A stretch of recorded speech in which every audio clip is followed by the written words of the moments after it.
ಎರಡು ವಿಧಾನಸಭಾ ಕ್ಷೇತ್ರಗಳ ಉಪಚುನಾವಣೆಗಾಗಿ ಕಾಂಗ್ರೆಸ್ನಿಂದ ಟಿಕೆಟ್ ಘೋಷಣೆ ಆಗಿದೆ. ಇತ್ತ ಚರ್ಚೆಗಳು ಜೋರಾಗಿ ನಡೀತಾ ಇವೆ. ನಾವು ಶಿಫಾರಸು ಮಾಡಿದ ಪ್ರಕಾರ ಟಿಕೆಟ್ ಘೋಷಣೆ ಆಗಿದೆ ಅಂತೇಳಿ ಬೆಂಗಳೂರಿನಲ್ಲಿ ಡಿಸಿಎಂ ಡಿಕೆ ಶಿವಕುಮಾರ್ ಅವರು ಪ್ರತಿಕ್ರಿಯೆಯನ್ನು ಕೊಟ್ಟಿದ್ದಾರೆ. ಹಾಗೆಯೇ ಪ್ರಮುಖವಾಗಿ ನೋಡ್ತಾ ಹೋಗೋದಾದ್ರೆ ಉಪಚುನಾವಣೆ ವಿಚಾರಕ್ಕೆ ಸಂಬಂಧಿಸಿದಂತೆ ಅಧಿಕೃತವಾಗಿ ಕಾಂಗ್ರೆಸ್ ಟಿಕೆಟ್ ಘೋಷಣೆಯಾಗಿದೆ.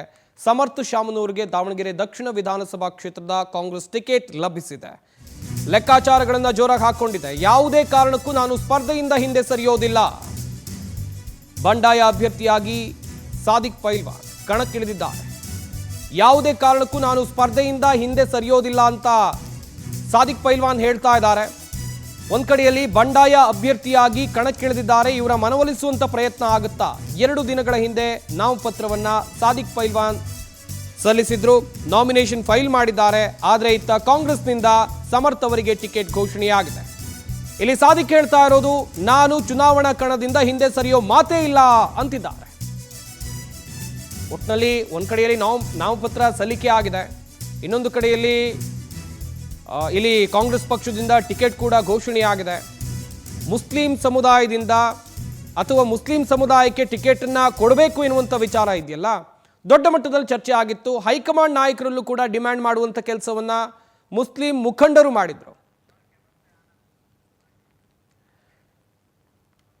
ಮಾಹಿತಿ ಕೊಡ್ತಾರೆ ನಮ್ಮ ಪ್ರತಿನಿಧಿ ಆನಂದ್, ನೇರ ಸಂಪರ್ಕದಲ್ಲಿ ಜಾಯ್ನ್ ಆಗ್ತಾ ಇದ್ದಾರೆ. ಆನಂದ್, ಗಮನಿಸ್ತಾ ಇದ್ದೀವಿ ಇಲ್ಲಿ ಸಾದಿಕ್ ಪೈಲ್ವಾನ್ ಕೂಡ ನಾಮಿನೇಷನ್ ಫೈಲ್ ಮಾಡಿದ್ದಾರೆ. ಕಾಂಗ್ರೆಸ್ ಪಕ್ಷದ ಟಿಕೆಟ್ ಈ ಬಾರಿ ಮುಸ್ಲಿಂ ಸಮುದಾಯಕ್ಕೆ ಸಿಗಲೇಬೇಕು ಅಂತ ಹೇಳಿ ಘಟಾನುಘಟಿ ನಾಯಕರು ಕಾಂಗ್ರೆಸ್ನ ಹೈಕಮಾಂಡ್ನ ಮನವೊಲಿಸುವಂತ ಪ್ರಯತ್ನವನ್ನ ಮಾಡಿದ್ರು. ಆದ್ರೆ ಈಗ ನೋಡ್ತಾ ಹೋಗೋದಾದ್ರೆ ಸಾದಿಕ್ ಪೈಲ್ವಾನ್ ಚುನಾವಣಾ ಕಣದಿಂದ ಹಿಂದೆ ಸರಿಬಹುದಾ ಎನ್ನುವಂತ ಲೆಕ್ಕಾಚಾರ, ಡೀಟೇಲ್ಸ್ ಅನ್ನ ಕೊಡ್ತಾ ಹೋಗೋದಾದ್ರೆ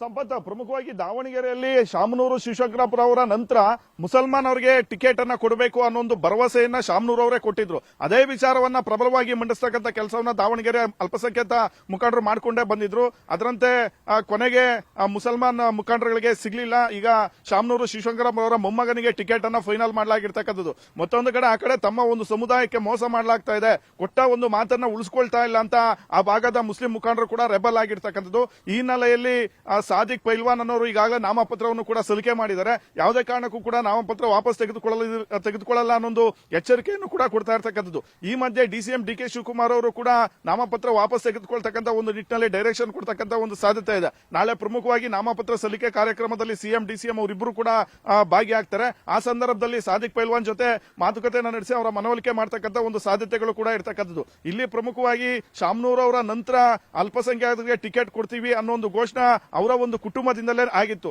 ಆದ್ರೆ ಅವರು ಮಾತಿನಂತೆ ನಡೆದುಕೊಳ್ತಾ ಇಲ್ಲ ಅನ್ನೋ ಒಂದು ಅಸಮಾಧಾನ ಇದೆ. ಇದೇ ಅಲ್ಲದೆ ಸುಮಾರು 65ರಿಂದ 70 ಸಾವಿರ ಅಷ್ಟು ಮತದಾರರು ಮುಸಲ್ಮಾನ್ ಮತದಾರರು ಆ ಕ್ಷೇತ್ರದಲ್ಲಿ ಇರ್ತಕ್ಕಂಥದ್ದು. ನಿರ್ಣಾಯಕವಾದಂತಹ ಒಂದು ಮತದಾನ ಅವರು ಮಾಡ್ತಾರೆ. ಹೀಗಾಗಿ ತಮ್ಮ ಒಂದು ಸಮುದಾಯಕ್ಕೆ ಏನಾದರೂ ಟಿಕೆಟ್ ಕೊಟ್ಟಿದ್ದೆ ಆದ್ರೆ ತಾವು ಆರಾಮಾಗಿ ಗೆದ್ಕೊಂಡು ಬರ್ತೀವಿ, ಯಾವುದೇ ಒಂದು ಬೇರೆ ಸಮುದಾಯಗಳ ಒಂದು ಬೆಂಬಲ ಇಲ್ಲದೆ ಇದ್ರೂ ಕೂಡ ತಮ್ಮ ಒಂದು ಸಮುದಾಯ ಕೈ ಹಿಡಿದ್ರೆ ಸಾಕು ಅನ್ನೊಂದು ಲೆಕ್ಕಾಚಾರ ಆ ಮುಖಂಡರಲ್ಲಿ ಇರ್ತಕ್ಕಂಥದ್ದು. ಆದ್ರೆ ಅಂತಿಮವಾಗಿ ಈಗ ಸಿಎಂ ಡಿಸಿಎಂ ಹೈಕಮಾಂಡ್ ನಾಯಕರು ಸಮರ್ಥ ಅವರಿಗೆ ಟಿಕೆಟ್ ಅನ್ನ ಕೊಟ್ಟಿರ್ತಕ್ಕಂಥದ್ದು ಆ ಭಾಗದ ಕೆಲವು ಮುಖಂಡರುಗಳಲ್ಲಿ ತೀವ್ರ ಅಸಮಾಧಾನವನ್ನು ತಂದಿರತಕ್ಕಂಥದ್ದು.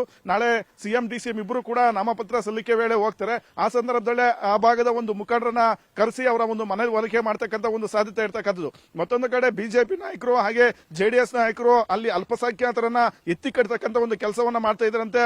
ಡಿಸಿಎಂ ಡಿಕೆ ಶಿವಕುಮಾರ್ ಅವರು ಕೂಡ ಅಸಮಾಧಾನವನ್ನ ಆಕ್ರೋಶವನ್ನ ವ್ಯಕ್ತಪಡಿಸಿರ್ತಕ್ಕಂಥದ್ದು. ಒಟ್ಟಿನಲ್ಲಿ ನಾಳೆ ಸಿಎಂ ಡಿಸಿಎಂ ಇಬ್ಬರು ಕೂಡ ನಾಮಪತ್ರ ಸಲ್ಲಿಕೆಗೆ ಹೋಗ್ತಕ್ಕಂಥ ಒಂದು ಸಂದರ್ಭದಲ್ಲಿ ಆ ಭಾಗದ ಎಲ್ಲಾ ಸಮುದಾಯದ ಮುಖಂಡರುಗಳನ್ನು ಕೂಡ ಕರೆಸಿ ಮಾತನಾಡತಕ್ಕಂಥ ಒಂದು ಸಾಧ್ಯತೆ ಇದೆ. ಒಂದು ವೇಳೆ ಏನಾದರೂ ಇವರು ನಾಮಪತ್ರ ವಾಪಸ್ ತೆಗೆದುಕೊಳ್ಳದೆ ಸ್ವತಂತ್ರವಾಗಿ ಏನಾದರೂ ಅಲ್ಲಿ ಕಂಟೆಸ್ಟ್ ಮಾಡಿದ್ದೆ ಆದ್ರೆ ಅದು ಬಿಜೆಪಿಗೆ ಒಂದು ಪ್ಲಸ್ ಆಗ್ತಕ್ಕಂಥ ಒಂದು ಸಾಧ್ಯತೆಗಳು ಕೂಡ ಇರ್ತಕ್ಕಂಥದ್ದು.